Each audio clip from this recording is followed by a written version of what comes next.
A primeira-dama Rosângela da Silva, a Janja, e a presidente do Supremo Tribunal Federal, Rosa Weber, receberam das mãos do presidente do Senado, Rodrigo Pacheco, o diploma Berta Lutz, ativista do feminismo.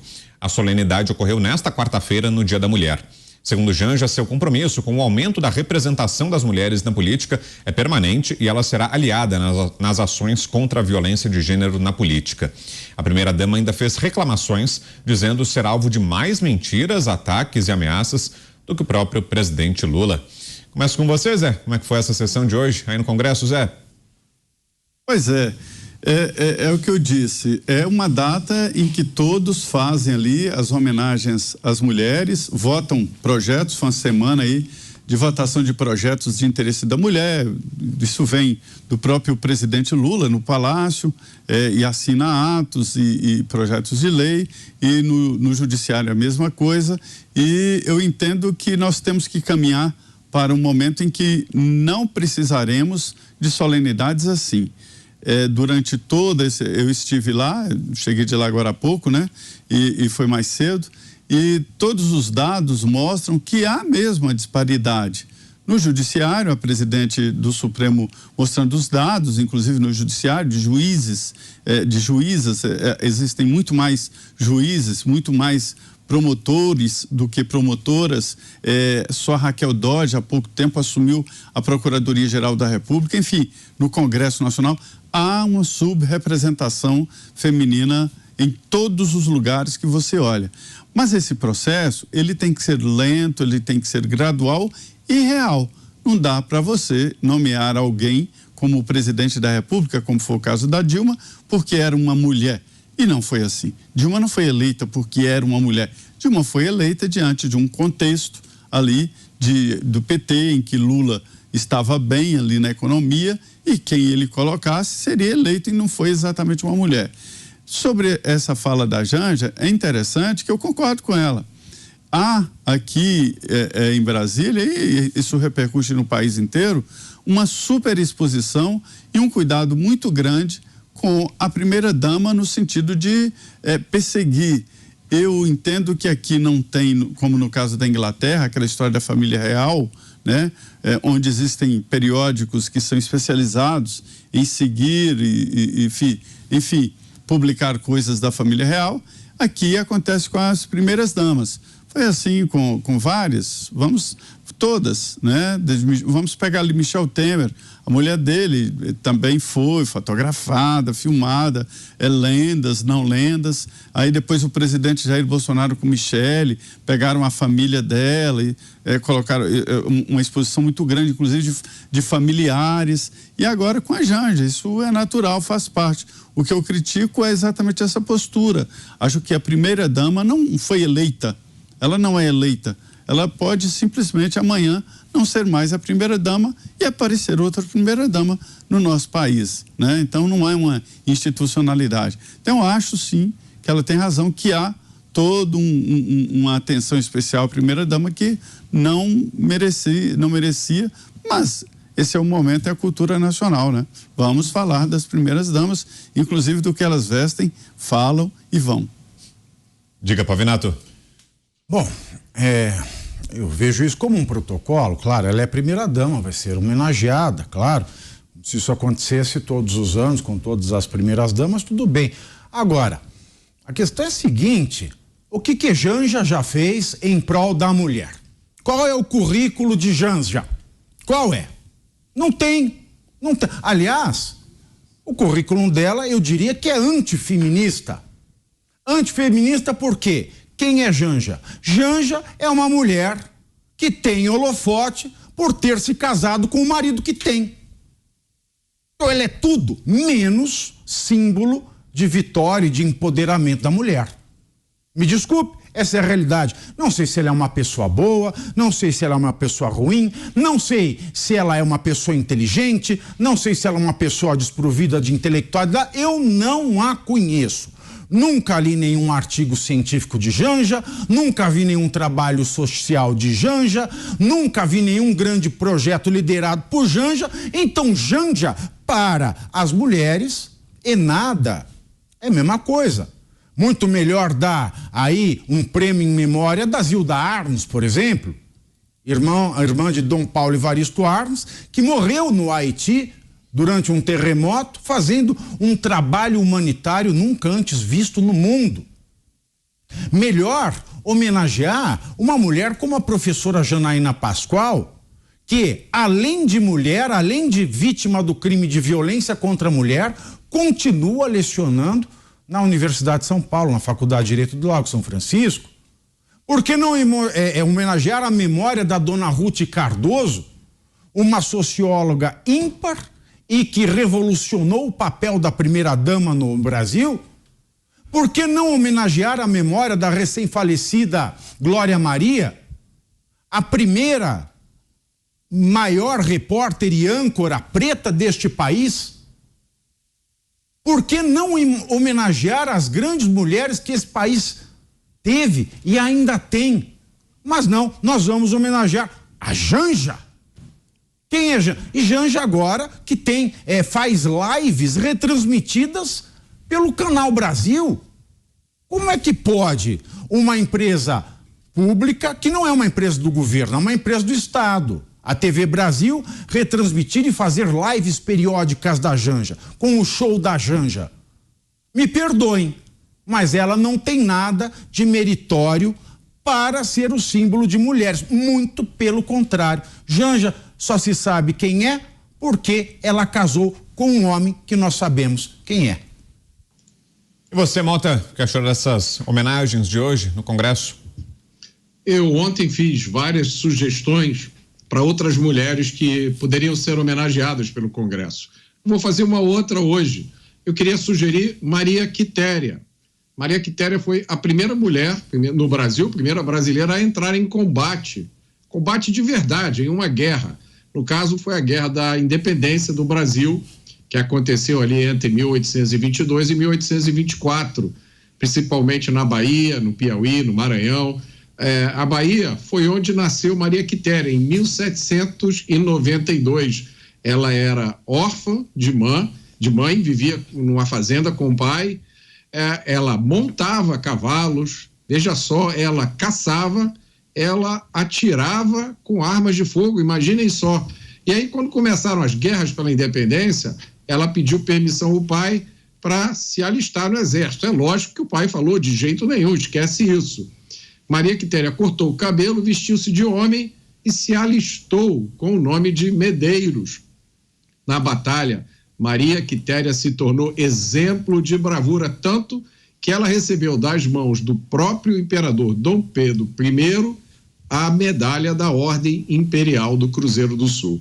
Maria Quitéria fez uma defesa prática dos valores da liberdade e da individualidade, né? Até com risco da própria vida. Ela morava em uma fazenda, ela usou roupas masculinas, ela atirou com armas de fogo e ela lutou em uma guerra.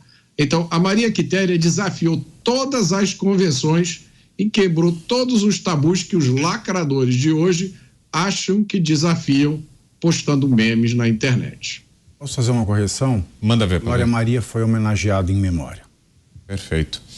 Você, Alan? Bom, eu já disse aqui anteriormente que eu acho essa homenagem, não a Janja, a homenagem à Janja um troço cafona, um troço brega, né? Por quê? Porque a Janja, ela não fez absolutamente nada. Qual é a história da Janja? Esse é o ponto, né? Tem outras mulheres aqui que poderiam ser homenageadas. Eu citei anteriormente a própria Janaína Pascoal. Essa sim sofre uma baita perseguição acadêmica justamente por ter posições conservadoras, posições de direita. Já tinha homenageado a Tameia Danelon pelo trabalho na Lava Jato. A Glória Maria, e o que eu acho, e ela sim aí foi homenageada, mas o meu total respeito à Glória Maria, porque ela nunca se vitimizou, ela nunca se utilizou da condição dela de mulher negra para fazer proselitismo político, proselitismo ideológico. Sabe por quê? Porque o talento dela, o carisma dela, a competência dela estava acima de tudo isso. Para usar um termo da esquerda progressista, o empoderamento da Glória Maria era natural, se dava pela sua inteligência, pelo seu carisma. E era exatamente por isso que não tinha que fazer nada disso, não tinha que apelar para a vitimização barata. Enquanto a perseguição, né? Glória Maria era a glória, né? Era a glória. Enquanto a perseguição, né? Poderia, por que não homenagear Michele Bolsonaro,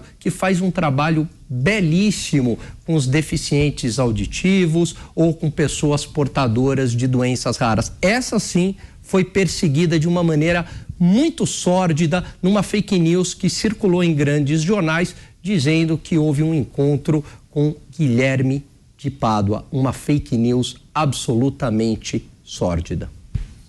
Bom, a gente já volta a esse assunto, a falar sobre essa sessão de hoje, que homenageou Janja, presidente do Supremo Tribunal Federal, Rosa Weber e outros nomes no Senado.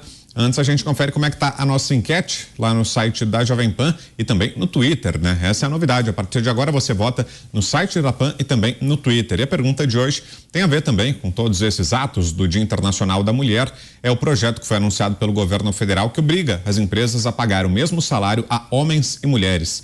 A pergunta é, você apoia o projeto de Lula para igualar salários de mulheres? Sim ou não? A gente tratou disso aqui no começo do programa, né? Você viu a fala do presidente também criticando o impeachment de Dilma Rousseff, dizendo que foi um golpe. E aí as porcentagens de momento da nossa enquete tá na casa de 65 a 35, né? A nossa enquete de hoje, o placar apareceu aí para você e você continua participando lá no site da Jovem Pan, tá aí na tela, www.jovempan.com.br, ou então no Twitter, é o @JovemPanNews. Você vota e daqui a pouquinho no final do programa a gente traz aqui o resultado final.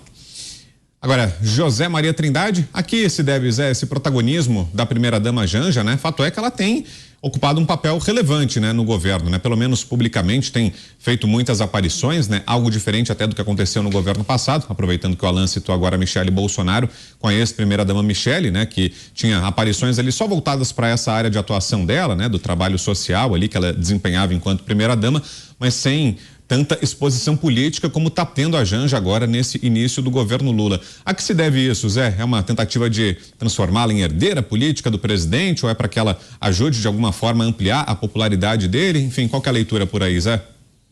As falas de Lula. Veja bem, é muito perigoso quando aparece no governo alguém que não é governo e, portanto, não tem as responsabilidades jurídicas, né, de se colocar como governo. E que tenha tamanha influência dentro da gestão pública. A Janja cresceu tanto que os próprios petistas têm absolutamente aquele ciúme, que tem aquela, vamos dizer, que o ciúme em política ele é mais forte do que aquele ciúme amoroso, né? O Arraes, governador do Pernambuco, que dizia... o pior ciúme é o ciúme de homem. Ele queria dizer o seguinte, cara, numa época que a política era toda masculinizada. Então era quando um deputado viajava no avião do governador e os outros criticavam e brigavam. Era o que ele falava. Então esse ciúme, que o Arraes falava em ciúme de homem, na verdade é o ciúme político. Ele existe de uma maneira muito forte por aqui. E nos discursos, nas falas, o Lula dá a indicação de que Janja é poderosa no governo. Aí, isso aí provoca o que já provocou a história do ciúme, né? O próprio PT que está entendendo, olha, ela está ganhando um poder de uma forma irregular, porque ela não foi eleita, ela não é militante do PT e, portanto, ela não merece esse protagonismo. Por outro lado, é um perigo muito grande, porque aqui em Brasília eu costumo dizer que o poder é um grande, parafraseando o Djavan, né? O poder é um grande laço, um passo para uma armadilha, com lobos correndo em círculo para alimentar a matilha. Então, por aqui, os lobos estão correndo em círculo para alimentar a matilha. E assim como o lobo que sente o cheiro de sangue vai em cima, como o predador que é, por aqui os predadores ficam observando. Se entendem que existe alguém capaz de chegar no presidente da República e tomar decisões, eles vão atrás e pagam caro, e isso é muito dinheiro e é uma porta aberta para o governo. E é o que está acontecendo com Janja. Isto é muito perigoso. Estamos falando, assim, na prática de governo e na gestão pública. Então, quem dá esse poder a ela é o Lula. Ela não tem absolutamente nenhum poder, mas nos discursos e da maneira como o Lula leva a Janja para as reuniões públicas e eventos, isso demonstra que ela tem poder. Chegar na Janja é indiretamente chegar ao poder, ou seja, no Lula. Agora, Mota, outra homenageada de hoje, como nós destacamos também, é a presidente, ou foi, na homenagem que aconteceu mais cedo, foi a presidente do Supremo Tribunal Federal, a ministra Rosa Weber. No caso da ministra, você acha que é merecida a condecoração e a citação nessas homenagens de hoje, Mota? As minhas sugestões, são sempre no sentido de ampliar as homenagens. Se a gente vai homenagear operadoras do direito, eu acho que há inúmeros outros grandes nomes de mulheres, juízas, promotoras, advogadas, que se destacaram na defesa da liberdade, dos direitos fundamentais do Brasil, muitas vezes com risco da própria carreira ou da própria liberdade. Várias dessas mulheres hoje não têm mais redes sociais. Várias delas estão submetidas a restrições graves sobre a sua liberdade. E o crime delas foi simplesmente dar a sua opinião. Então, permanece no Brasil uma assimetria. Se você pertence a um lado do espectro político, tudo é festa, vai fundo, chuta para gol. Qualquer coisa que você disser vai ser aplaudida e interpretada como amor.